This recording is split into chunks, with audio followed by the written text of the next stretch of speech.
আসসালামু আলাইকুম। নতুন একটি ভিডিওতে আপনাদের সবাইকে স্বাগতম। আজকে হামজার জন্য একটি পাউন্ড কেক তৈরি করব, সেটারই প্রসেস করছি। এই রেসিপিটি যদি আপনাদের প্রয়োজন হয় তাহলে আমার এই ভিডিওটি দেখতে পারবেন। আমি প্রথমেই চিনি ব্লেন্ড করে নিই, তাহলে কি হয় খুব সহজেই ডিমের মিক্সারটা ব্লেন্ড হয়ে যায়, অনেকক্ষণ লাগে না। আর এখানে আমি অল্প একটু কর্নফ্লাওয়ার দিয়ে দিচ্ছি যাতে চিনির ইয়াটা জমে না যায়, পাউডারটা জমে না যায়। কর্নফ্লাওয়ার না দিলে পাউডারটা জমে যায়। এখন ব্লেন্ড করে নিই। যে চিনি ব্লেন্ড হয়ে গিয়েছে, আমি আরও চিনি ব্লেন্ড করব, করে রেখে দেবো, পরবর্তীতে যখন কেক বানাবো জাস্ট ব্যবহার করব। এই যে এখন ডিমগুলো ফাটিয়ে নেব, ফাটিয়ে কুসুম আলাদা করে দেব আর সাদা অংশটা আলাদা করব। ডিমটা ফ্রিজে ছিল তো তাই অনেক আগে নামিয়ে ভিজে রেখেছি যাতে নরমাল হয়ে যায়। এখন ডিম ফাটাবো।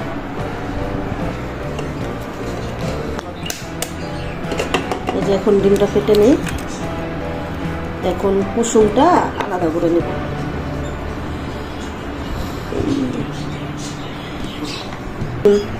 কুসুমটা ভেঙে গিয়েছে, যে ডিমের সাদা অংশ এখন পরিষ্কার একটা বলে নিয়ে নেব।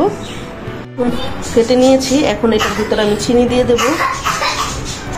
এই যে ডিম কুসুম আলাদা করে নিয়েছি, এখন এটাতে আমি এই যে এক কাপ চিনি দিয়ে দেব। চিনিটা ব্লেন্ড করে দেওয়ার কারণে অনেক দেখা যায়, কিন্তু এখানে 1 কাপ চিনি। এখন একটু বিট করে নেব। স্প্যাচুলা দাও করা যায়, কিন্তু আমার বিটার আছে, আমি সহজে বিটার দিয়েই করে নেব। যে বিট করে নিয়েছি, এখন এটাতে এই যে 1/3 কাপ তেল দিয়ে দেব, সয়াবিন তেল, রান্নার তেল। এটা কিন্তু স্কিপ করা যাবে না, এটা কিন্তু দিতেই হবে। দিয়ে আবার একটু বিট করে নেব।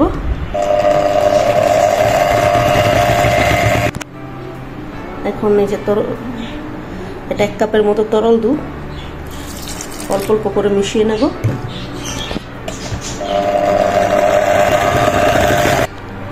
এই যে আমার লিকুইডটি হয়ে গিয়েছে, এখন এতে আমি ভ্যানিলা এসেন্স দিয়ে দেব 1 চামচের মতো।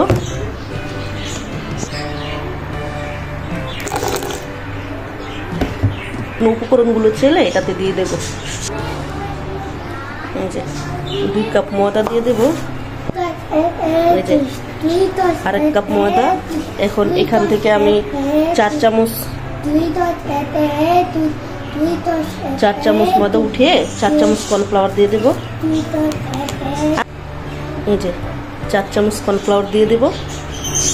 এই যে 2 চামচ বেকিং পাউডার দিয়ে দেব, 1 চামচ বেকিং পাউডার দেব। কর্নফ্লাওয়ারটা দেওয়ার কারণে কেকটা সফট হবে, হার্ড হবে না আর কি। এখন শুকনো উপকরণগুলো চেলে তারপরে মিক্সারের সাথে মিশিয়ে নেব।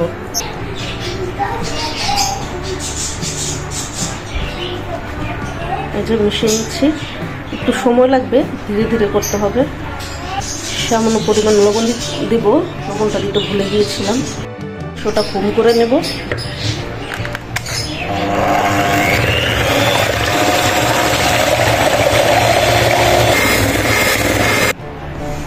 এই যে ফোম করা হয়ে গিয়েছে, এখন এই ফোমটাই এই কেকের মিক্সারের সাথে মিশিয়ে দেব। অল্প অল্প করে মিশিয়ে নিব, আর খুব আস্তে আস্তে মিশাতে হবে যাতে ফোমটা নষ্ট না হয়ে যায়। এই যে মিক্স করে ফেলেছি, এখন বাকি ও ফোমটুকু দিয়ে দেব, দিয়ে সুন্দর করে মিক্স করে নিয়ে নেব। এই যে ধীরে ধীরে মিক্সড করে ফেলেছি, যে সুন্দর করে মিশিয়ে নিয়েছি। কনসিস্টেন্সিটা, এই যে ঘনত্বটা, এই যে এখন এটার ভিতরে ঢেলে নেব। এটাতে আমি আগে থাকতে তেল আর কাগজ দিয়ে রেখেছি। এই যে কেকের ব্যাটার দিয়ে দিয়েছি, এখন চুলায় বসিয়ে দেব। আমি চুলায় আগে থাকতেই পাতিল বসিয়ে দিয়েছি।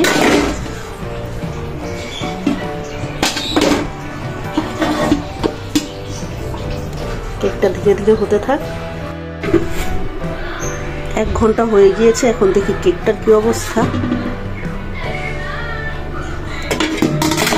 কেকটা দেখবো হয়েছে কিনা। যদি হয়ে থাকে তাহলে কাঠিটা সম্পূর্ণ ক্লিন বের হবে।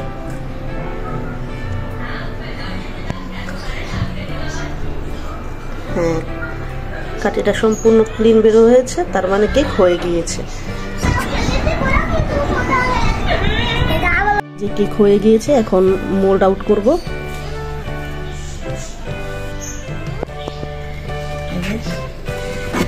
আগে একটু সাইডগুলো ছুটিয়ে নেই, না হলে কেকটা ভেঙে যাবে।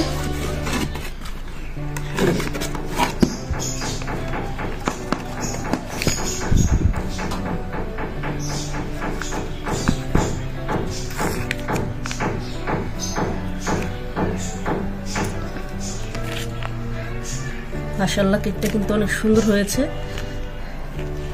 একদম বাতে হয়েছে, বুঝি দোকানের মতো নেতেন। হ্যাঁ তাই না হামজা, দোকানের মতো হয়েছে না? হ্যাঁ, কি সুন্দর ব্রাউন কালার হয়েছে। হ্যাঁ, এটা এটা আমি সাথে কালার।